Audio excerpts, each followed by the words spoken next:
ಮಲೆನಾಡಿನ ಚಿಕ್ಕ ಹಳ್ಳಿಯಾದ ಬೆಳಗುತ್ತಿಯಲ್ಲಿ ವಾಸಿಸುತ್ತಿದ್ದಳು ಒಂದು ಹುಡುಗಿ. ಅವಳ ಹೆಸರು ದೀಪ.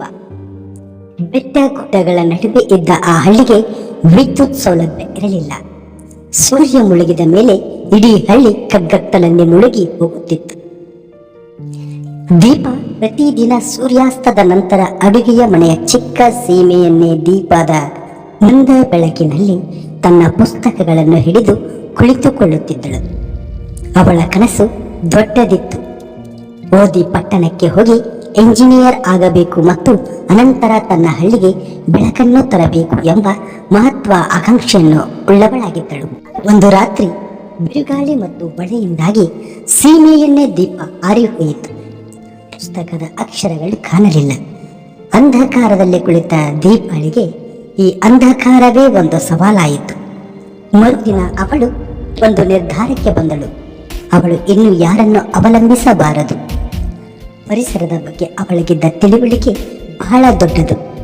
ಪಟ್ಟಣದಿಂದ ಸಣ್ಣ ಸೋಲಾರ್ ಪ್ಯಾನೆಲ್, ಸೌರಫಲಕ ಮತ್ತು ಒಂದು LED ದೀಪವನ್ನು ತಂದು ಮನೆಯ ಸೂರಿನ ಮೇಲೆ ಅದನ್ನು ಅಳವಡಿಸಿದಳು. ಸಂಜೆಯಾದಾಗ ಆ ಚಿಕ್ಕ LED ದೀಪವು ಅವಳ ಪುಟ್ಟ ಮನೆಗೆ ಪ್ರಖರವಾದ ಬೆಳಕು ನೀಡಿತು. ದೀಪ ತನ್ನ ಮನೆಯಲ್ಲೇ ಸ್ವಂತ ಬೆಳಕನ್ನು ಸೃಷ್ಟಿಸಿದ ಮೊದಲ ವ್ಯಕ್ತಿಯಾದಳು. ಮೊದಲು ಗ್ರಾಮಸ್ಥರು ನಕ್ಕರು, ಆದರೆ ಆ ಕತ್ತಲ ರಾತ್ರಿಗಳಲ್ಲಿ ಅವಳ ಮನೆಯಿಂದ ಬರುತ್ತಿದ್ದ ಬೆಳಕನ್ನು ನೋಡಿ ಅವರಿಗೆ ಆಶ್ಚರ್ಯವಾಯಿತು. ದೀಪ ದೊಡ್ಡವಳಾಗಿ ಪಟ್ಟಣಕ್ಕೆ ಹೋಗಿ ಓದಲು ಪ್ರಾರಂಭಿಸಿದಳು. ಅವಳ ಹಳ್ಳಿಯ ಕಷ್ಟವನ್ನು ಮರೆಯಲಿಲ್ಲ. ರಜೆಯಲ್ಲಿ ಹಿಂದಿರುಗಿದಾಗ ಅವಳು ಹಳ್ಳಿಯವರನ್ನು ಒಟ್ಟುಗೂಡಿಸಿ, ನಾವು ಸರ್ಕಾರಕ್ಕಾಗಿ ಕಾಯಬೇಕಾಗಿಲ್ಲ, ನಾವೇ ನಮ್ಮ ಹಳ್ಳಿಗೆ ಬೆಳಕು ತರಬಹುದು ಎಂದು ಹೇಳಿದಳು. ಅವಳ ಪ್ರಯತ್ನ ಮತ್ತು ಸ್ಫೂರ್ತಿಯಿಂದ ಗ್ರಾಮಸ್ಥರು ಒಗ್ಗೂಡಿದರು. ದೀಪ ಪಟ್ಟಣದಿಂದ ತಂದ ಹೊಸ ಜ್ಞಾನದಿಂದ ಅವರು ಊರಿನ ಪ್ರತಿಯೊಂದು ಮನೆಗೂ ಸೋಲಾರ್ ದೀಪಗಳನ್ನು ಅಳವಡಿಸಿದರು. ಆ ರಾತ್ರಿ ಬೆಟ್ಟ ಗುಡ್ಡಗಳ ನಡುವೆ ಇದ್ದ ಬೆಳವತ್ತಿ ಹಳ್ಳಿಯ ನಕ್ಷತ್ರಗಳಂತೆ ಮಿನುಗಲು ಪ್ರಾರಂಭಿಸಿತು. ದೀಪ ತನ್ನ ಕನಸನ್ನು ನನಸು ಮಾಡಿಕೊಂಡಳು. ಹಳ್ಳಿಯವರಿಗೆ ಕೇವಲ ಬೆಳಕನ್ನು ಮಾತ್ರವಲ್ಲ, ಸ್ವಯಂ ಅವಲಂಬನೆಯ ಮತ್ತು ಸಮುದಾಯದ ಶಕ್ತಿಯನ್ನು ಸಹ ನೀಡಿದಳು. ಇದಕ್ಕೆಂದೇ ಊರಿನವರು ದೀಪಾಳನ್ನು ಪ್ರೀತಿಯಿಂದ ದೀಪದ ಹುಡುಗಿ ಎಂದು ಕರೆಯಲು ಶುರು ಮಾಡಿದರು.